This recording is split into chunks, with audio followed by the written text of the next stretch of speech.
Hello and welcome to the City of Cedar Falls Planning and Zoning Commission meeting for Wednesday, January 22nd, 2025. I call this meeting to order. Could I get a roll call, please? Here. Gribovich. Here. Hartley. Here. Henderson. Johnson. Here. Moser. Here. Sorensen. Here. Stallnaker. Here. Watkins. We have 2 absent tonight. All right, thank you. First order of business tonight is approval of minutes. Looking for any discussion or a motion? I move to approve. Second. We have a motion and a second. All those in favor say aye. Aye. All those opposed? Motion carries. This is a section or time at the meeting for any public comment for anything that's not on the agenda tonight. If there's anyone who'd like to speak, I see no takers. Move on to old business. First agenda item for old business is a Creekside Business Park preliminary plat. And Michelle's taking it? Yes, thank Okay. you. Thank you. The preliminary plat that we were talking about, the Creekside Business Park, is located on the east side of Hudson and south of Ridge Avenue and north of Highway 20. There has been a slight change from our last staff report, and the city is proposing to bid the entire project as one project and construct the infrastructure as one project. But engineering assumes that it will take 2 construction seasons to complete the work. The first phase will be at least to Lot 3 and to both of the roundabouts, and then the rest of it would come in most likely in 2026. As looking at the preliminary plat, we look at lot configurations, and as mentioned before, the Creekside Technology Park has a recommendation of minimum 2 acres in size, and these lots meet that. And looking at street connection, this is one big loop with the 2 roundabouts connecting to what's being proposed to the north. And there is a stub to the east in case that would ever be needed. We're also proposing an outlet for stormwater in a park, and that would be designed during the construction drawings. And with that, staff recommends approval, and staff's available for any questions. We also have Matt Tolan, PE, Principal Engineer, for any questions for engineering. All right, thank you very much. Is there any questions for staff at this point? Yeah, I just question so the entire thing is one development, but they might break it into 2 in the middle and ask for final plot for half of it Correct. in order to start like building construction on that half? Right. Okay. So- Is that common that other developments can do the same thing? Like, can contractors do that as well? Yeah, you can phase it. We get phasing plans. If you don't all the time. originally phase it, and you can phase it later? Well, that's why we're saying now in the staff report, that's how we will phase it. Okay. So Well, they it's said they're like- going to do it as, they're doing it, submitting it as one phase, but they might the just city's do half bidding- of it and then, The city's bidding the project as one project, so there'll just be one contractor working on it. They're not bidding it as 2. A lot of the times developers will develop a certain number of lots and then they'll wait for a while until some of those fill up, and then they'll come back with another phase and they'll, okay. construct. But they're City's submitting going to it bid as it as all one one, big so- project, and so we may final plat a portion of that so that we can sell lots, and all the infrastructure will be in for that, to serve those initial lots. Right. I guess I'm just wondering, like a residential development that has a layout of, say, 30 lots, and they get one street in, can they then come in and ask for final plot for that street and then start working on the rest of it after that? So if they come in with a phasing plan, if they've come in with a phasing plan initially that If they says how didn't, they're going if to they do it, didn't initially, though, then they can't well, they can come in and amend their phasing plan. amend it. Okay. Okay. Thank you. And that would be what would be required here too, is an amendment to this plan, or no? No, we're telling you right now that that's likely how we're going to phase it. So it's not, this is the phasing plan that's likely to occur. Okay. All right, thank you. Was there anyone from the public that'd like to speak to this item?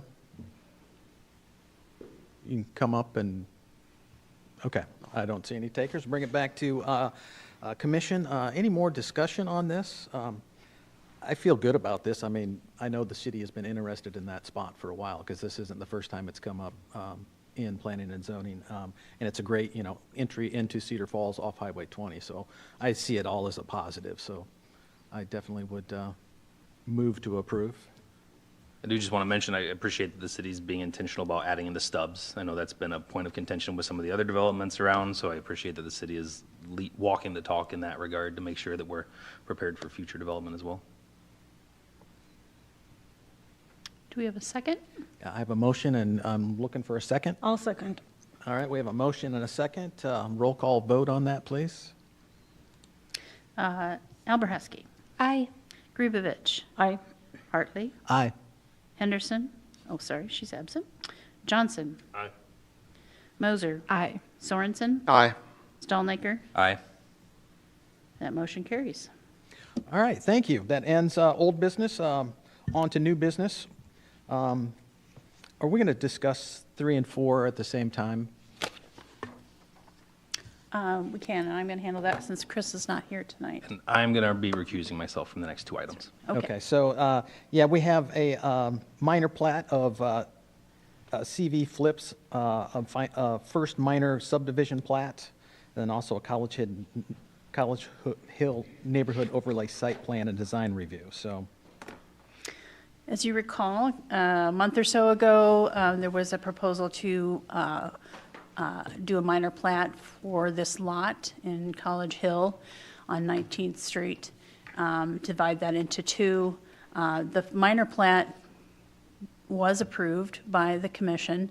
Now they're coming back, though, they'd like to divide it because they've redesigned the units, the pie-attached units, so they need to shift the lot line so it's more equally divided than it was previously. So they'd like to, they've proposed this revised minor plat, which they'd like you to consider. And basically, that's what it does, is equalizes the 2 lots more carefully. And you can see the proposed building footprint here. Maybe there's another, well, there's not. Sorry. Not sure we have this strange slide transition here, but bear with me.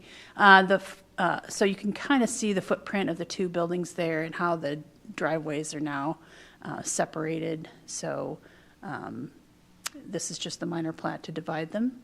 So staff is recommending approval with any comments or direction from you on that.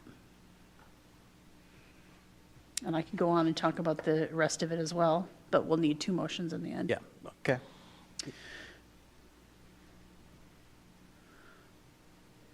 So moving on to what was proposed previously at 1305 West 19th Street.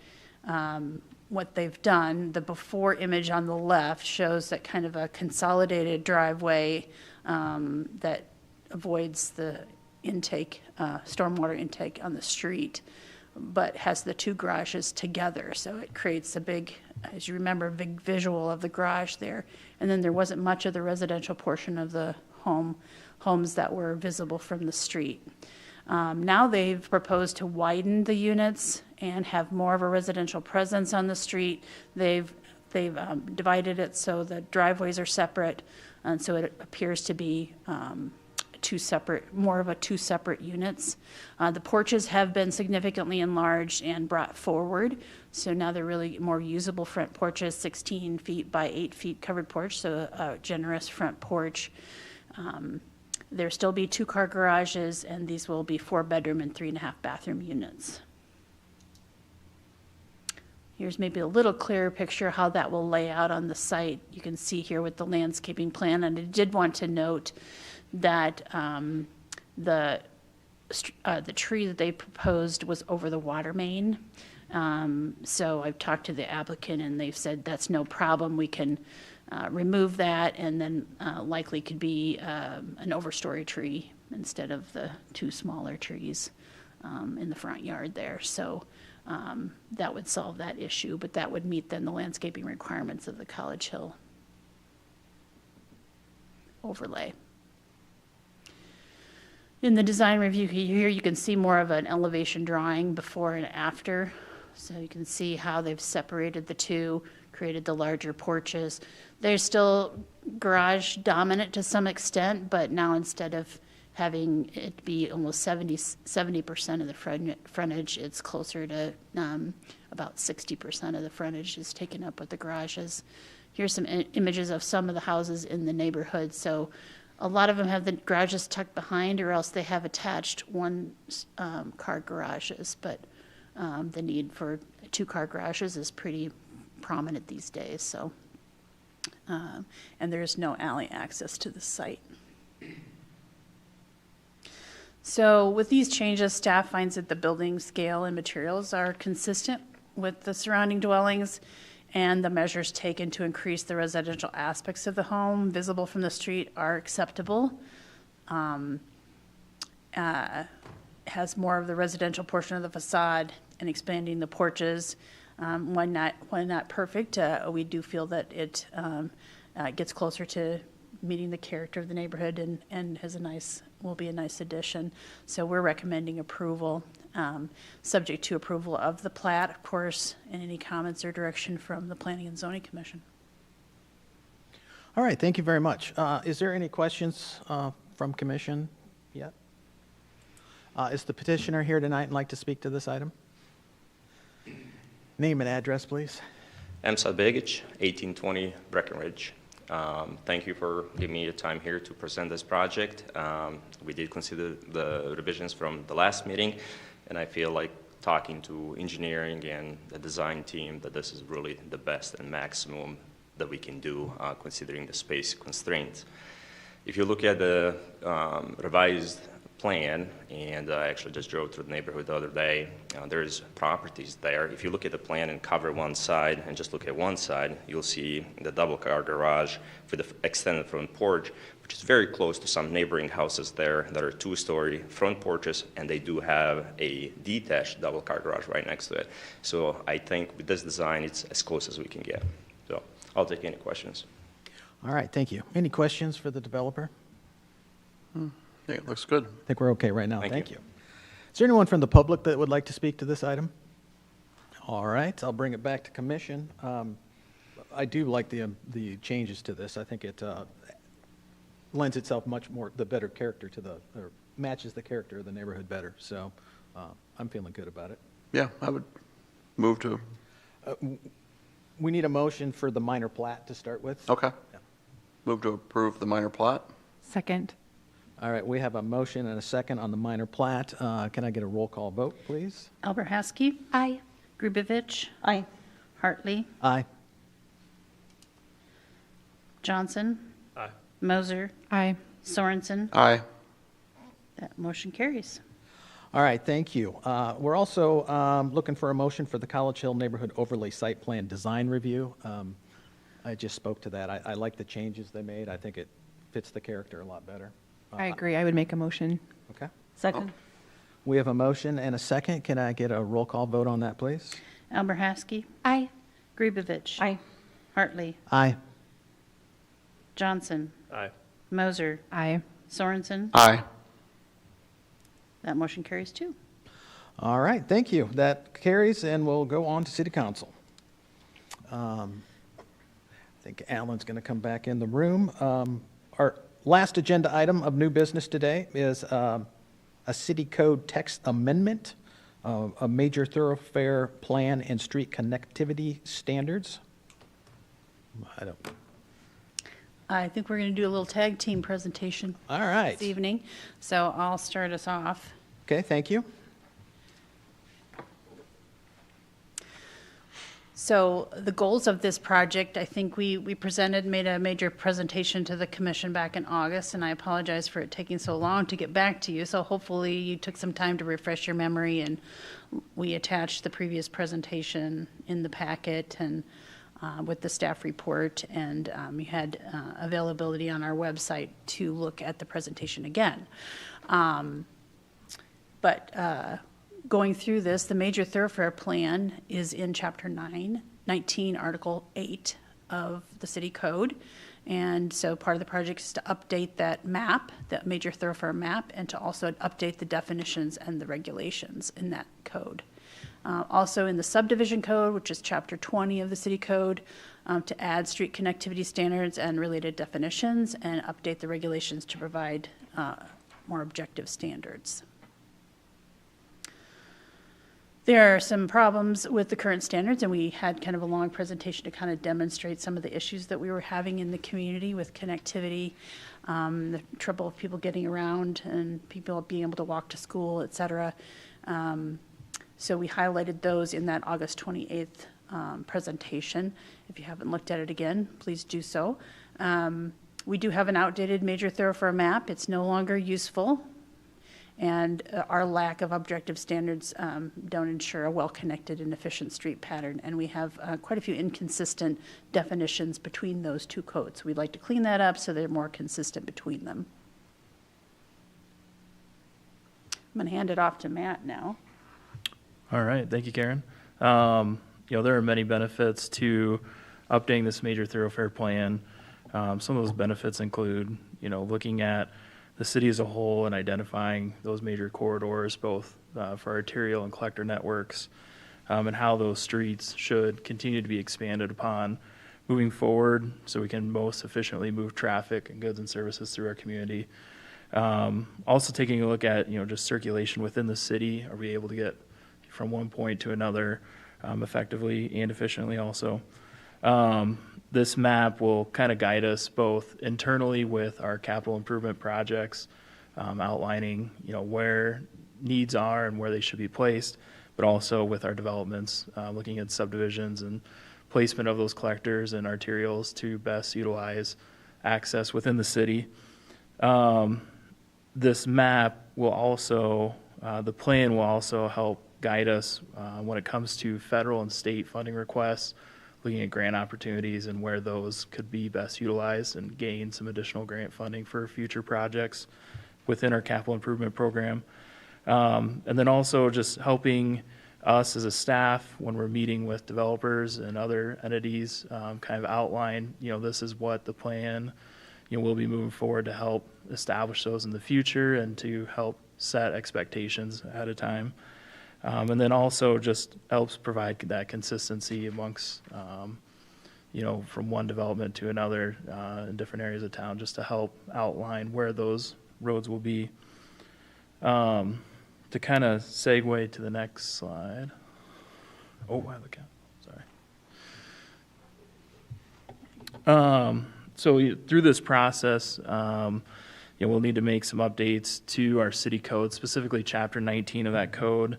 Those updates would include updating our basic definitions within that code, taking a look at the updated standards that are related to access to our arterial street networks.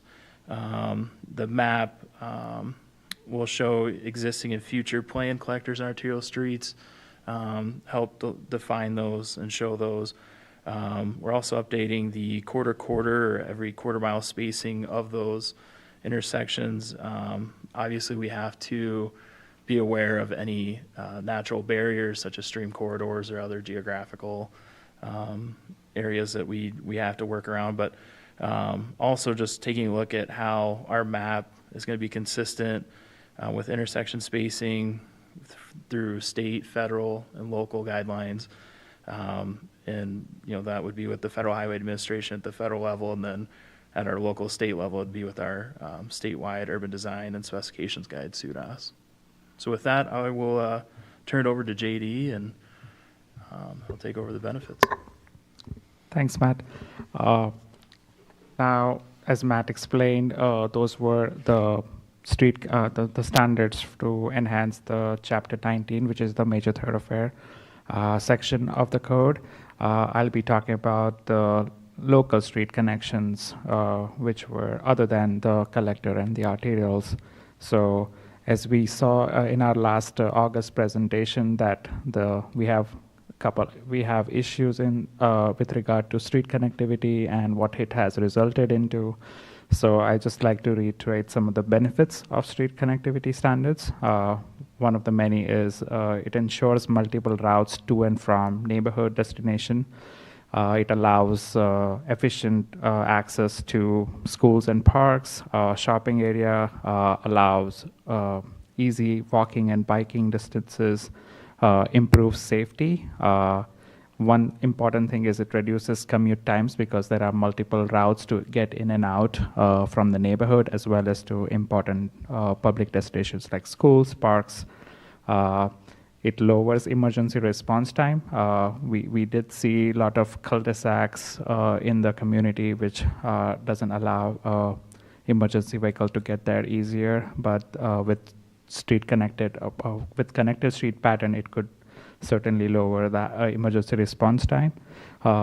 Moreover, it also provides an efficient routes for extension of utilities and services like snow plowing, refuse pickup, and reduces the traffic congestions in neighborhood, especially along major streets, which are usually the traffic is funneled to because of lack of connection. It reduces traffic congestions if we have multiple street going to different ways. And also it provides a clear standard for consistent reviews for any future subdivisions that come through the city. With that, I would just get into what are the proposed street connectivity standards. This was again repeat from what we were seeing on August 28th presentation. So we're coming up with maximum block length standard of 600 feet, which will be aligning with the current fire code and also will match the maximum cul-de-sac length, which is currently in our code. To pair this we are also adding a maximum perimeter block length standard, which will be pairing with the maximum block length of 600 feet. The perimeter block length would be 2,000 feet. This would ensure that the pattern is connected, as well as it allows flexibility in shapes and lot depths, as we have areas where it's not always desired to have a grid pattern block versus an organic shape block. Street stub to property boundary at least 600 feet.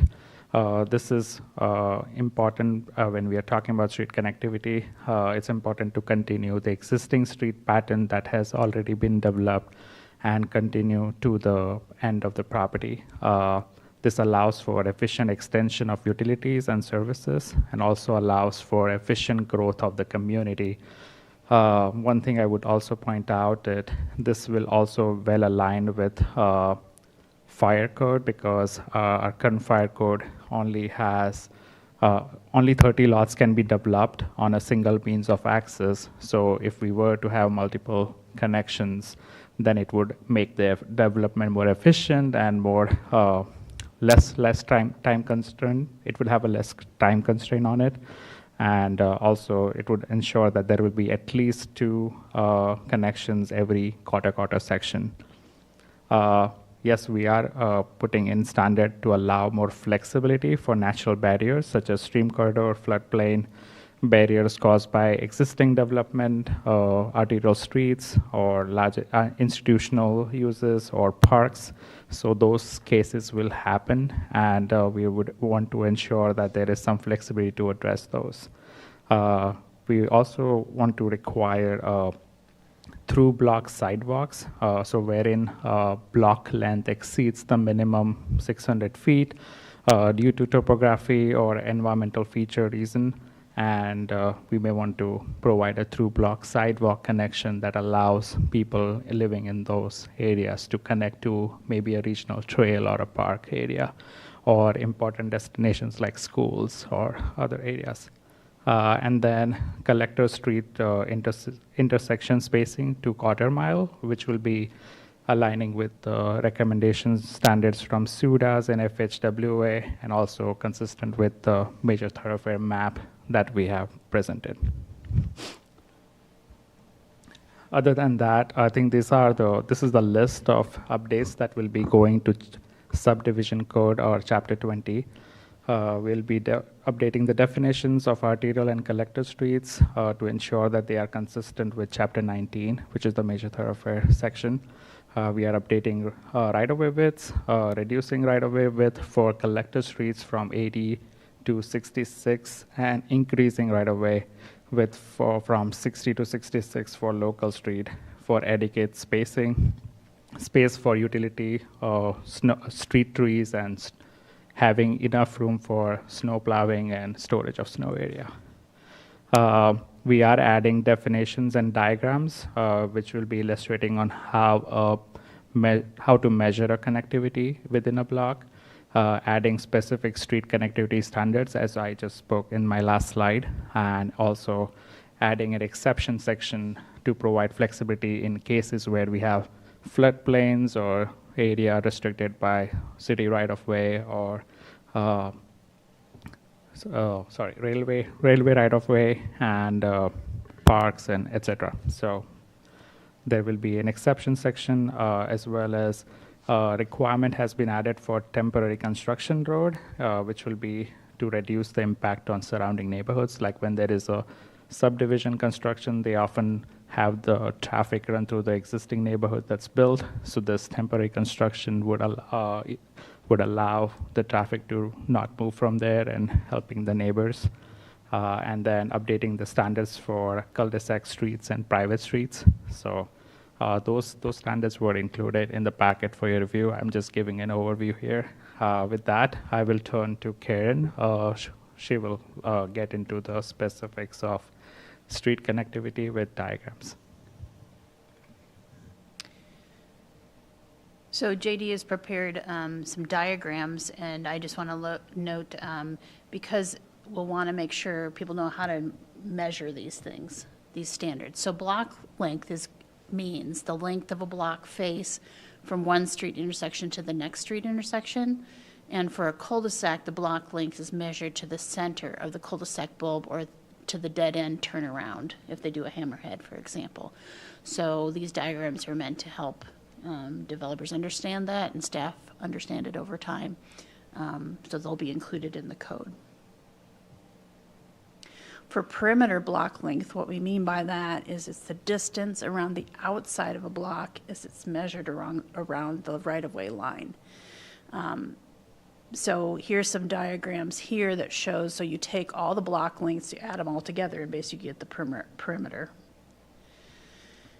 For example, if you have a block that does have a cul-de-sac in it, you have to include the length of the cul-de-sac in that measurement of the block perimeter. So here's for through block sidewalks. You know, there's going to be situations where we have subdivisions that butt up against a stream corridor or something where you're going to have a longer block that's necessary, and the code provides that flexibility for that. In those cases, though, there might be something like access to a public trail, like in this diagram that shows where we would require that connection.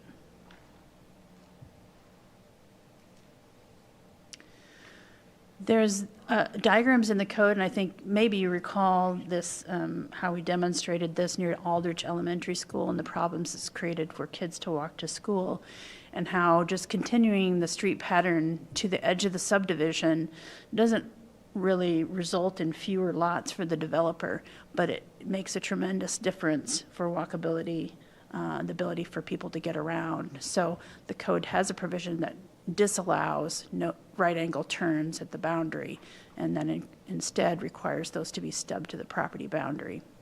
And I do want to mention flexibility. I mean, this is not going to happen overnight, and obviously we have a lot of disconnected street pattern throughout the city right now. So it's not perfect. We're trying to get better with these standards, and so it will be a work in progress over time. So we're going to have some flexibility in the code for, you know, we had a lot of different things that might be a barrier to somebody being able to meet these specific standards. So we built those right into the code. And so this is the actual code language that we prepared for the flexibility. So these are the situations where flexibility is warranted. You know, if there's natural barriers, as JD mentioned, floodplains, stream corridors, steep ravines, that sort of thing, where existing development prevents a connection. Obviously, we've got streets that aren't connected, so there's not a possibility for connecting them. So we'll have to make some accommodation there. Also for large lot development, like if you have, a large industrial park, business parks, agricultural districts, obviously you're going to have larger lots there, and you may not need as many street connections through there. So we would look at those a little bit differently and provide some accommodation for that. Or if we happen to have a large lot residential subdivision where you have really large lots, estate lots or something like that. And so we would make some accommodation in that case. Along the arterial streets, where access is limited on our arterial streets, we try to keep our arterial streets so that traffic can flow along those streets. So of course we have our collector streets that are spaced about every quarter mile, and there might be cases where we'd allow a right in, right out from a local street about every 600 feet, but there would be cases where we don't want to have those local streets connect to the arterial street, and so those blocks might be a little bit longer.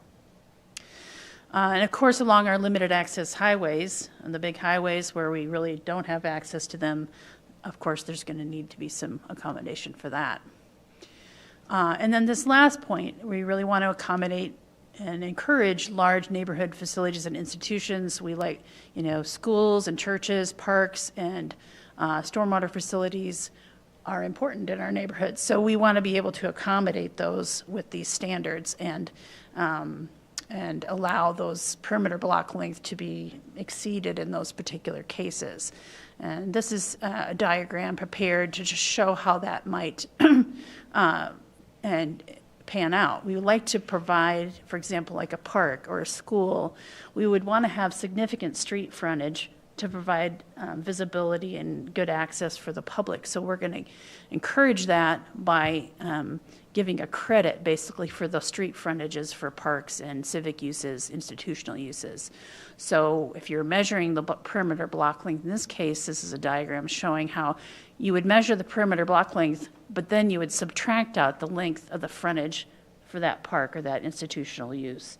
So that gives an incentive really to make sure that those have adequate street frontage in our communities. So with that, those are some real basics. I don't know if you had a chance to really dig into this language or have questions for us at this point. We'd be happy to entertain questions. Okay, thank you. Is there any questions for staff at this point?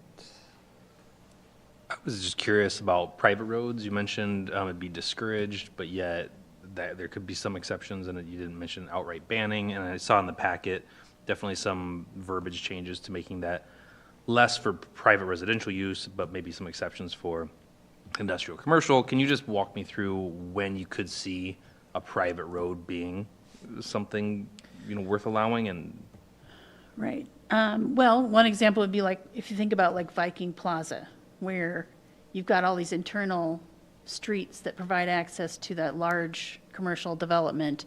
Those are all private streets. In those kind of cases, we would be looking at the connectivity and the layout of that when we were to be approving their plat and approving that subdivision.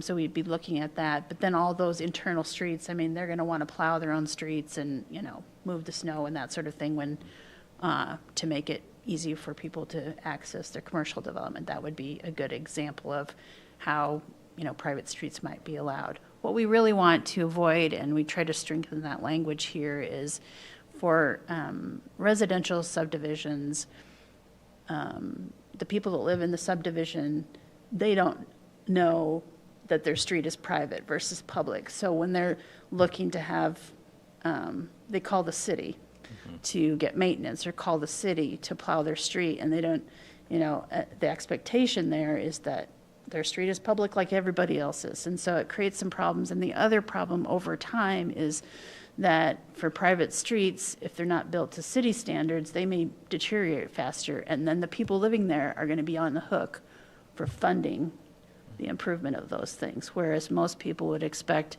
oh, my street's getting bad, I expect the city to step in and take over the streets. And for public streets, that's the case. The developer builds it once, they turn those over to the city, and then the city's in charge forevermore on maintaining those streets and making sure they're available and in good condition for everybody to use. So we really want to discourage it for residential subdivisions. Thank you. My only other question on this was, and I'm not familiar with all of where things are located in the code, but private alleys, and I know they were much more common in the older parts of town, not seen as much anymore. And I was watching city council a while back, and someone was questioning about how private alleys are according to this individual, are supposed to be maintained, including plowing, by the city, but typically aren't. Is this an opportunity? Do we have something weird with our code where we would want to visit that as well at the same time? I think if I'm recalling this comment, it was about the public alleys. He was commenting that he believed that the state code required the city to plow the public alleys.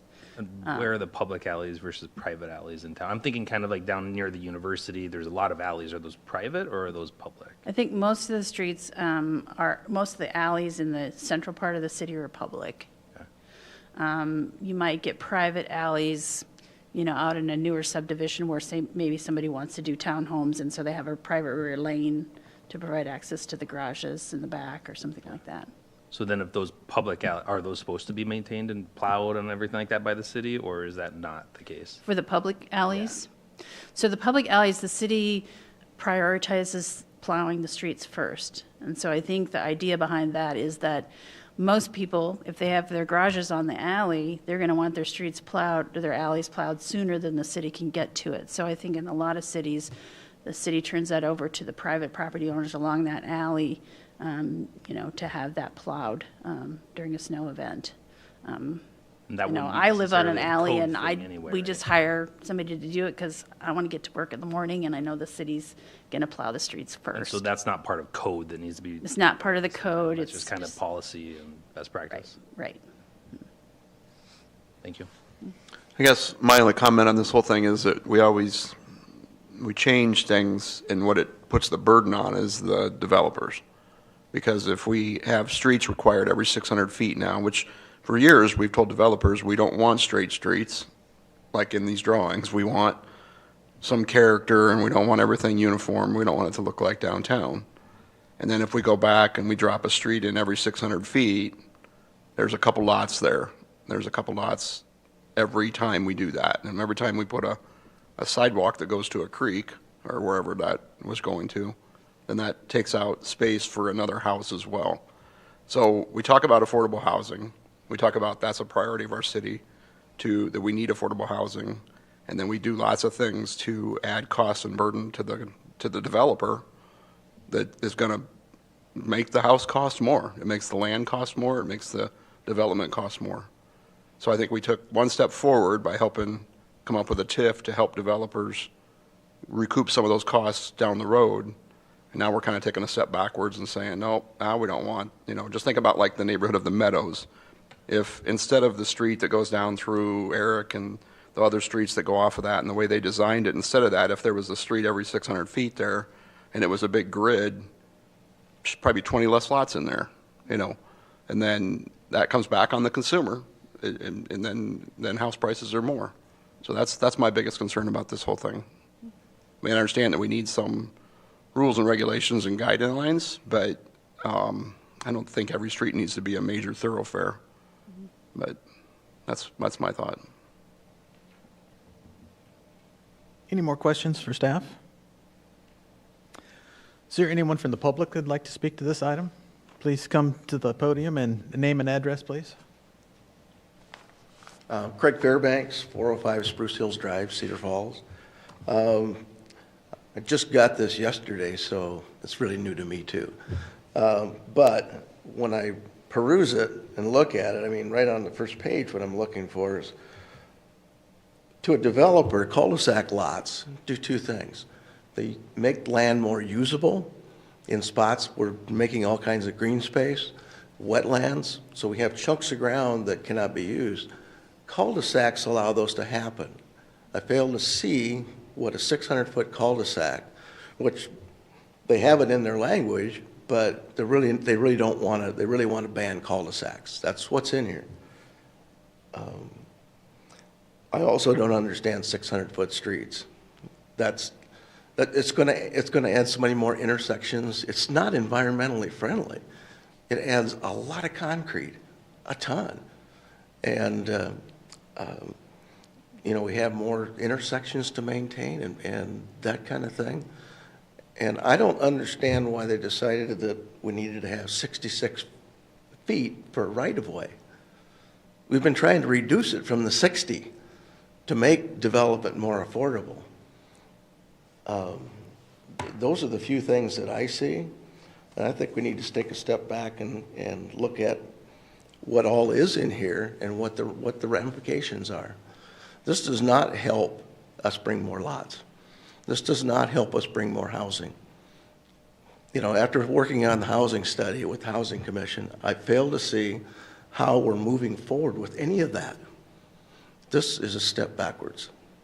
I appreciate the work and all that stuff. I know we want contested streets, we want everything to work, but there has to be some point of being realistic about what we can do and what's going to happen when we do it.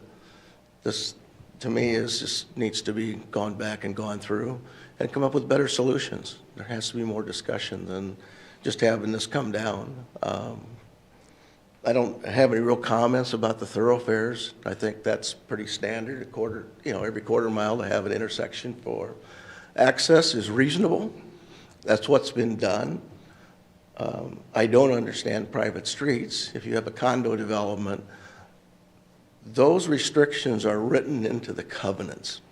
When you buy a house, the attorney examines the abstract. They will show you all the covenants that make you responsible for maintenance of a private street. Now, that's their choice. If they want to do that or not, they're made well aware of that.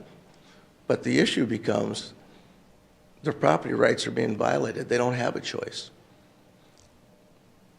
Everything has to be up to city standards, which make it more expensive. And it's not just the street construction. It's all the other stuff that goes with it that just make it. We need more multiple housing. We need more condo development. We need more of that stuff. Not everything has to be a city street. And somebody mentioned alleys. Alleys are a good thing. You go to other communities and you see rear entry alleys. I don't understand the concept that we don't want to do that. But I would just like more forethought put into this as time goes on. Thank you. All right, thank you, Mr. Fairbank. Does anyone else from the public like to speak? All right, I'll bring it back to commission. If there's not any more discussion tonight, we're looking for a motion to set a public hearing for February 12th. I'll make a motion. Second. We have a motion and a second. Roll call vote, please. I don't think we need just a voice vote's fine. Okay. All those in favor say aye. Aye. Aye. All those opposed? Nay. So we had one. That's to not have the public hearing? Okay, Opposed? Nay. okay. Okay, that motion carries. All right, thank you. Is there any commission updates tonight? I have one. Okay. Just a reminder, it's not too late to fill out the survey for our parks, Your City, Your Parks.